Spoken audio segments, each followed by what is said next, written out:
చేతిలో ఇచ్చినంత నరుని చేసి నాయన ఆశీర్వదించి మరి ప్రభువా మరి బిడ్డలుగా మరి ఎంతో మరి నాయన వృక్షమే లెక్కించే లోకాన్ని ఇక మా బిడ్డలను బట్టి వందనాలు, కుటుంబాన్ని బట్టి వందనాలు అయ్యా. అనుకోని రీతిగా పెద్ద కుమారుని, కోడలను, గణేష్ని, యామనిని తీసుకొచ్చాం.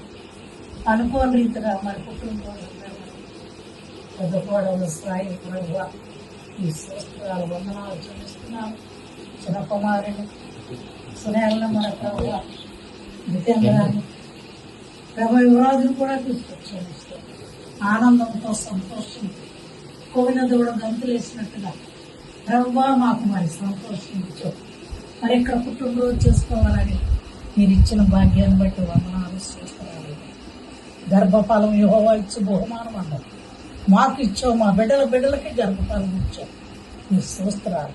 బాబ్జీని వ్యవసాయం ప్రేమించి ఇచ్చిన గణేష్ యామిని బట్టి వందనాలు. ఇక్కడ పుట్టినరోజు ఎన్నో సంవత్సరాలు మరి గడిపించుకొచ్చావు. ఈ సంవత్సరం అంతా ఎక్కువగా నీ దయా కిరీటం పెట్టి లోకమంతా తెలియపోయాడు అనుకున్నాను కానీ ప్రభువా నువ్వు లోకమంతా కిరీటం పెట్టావు.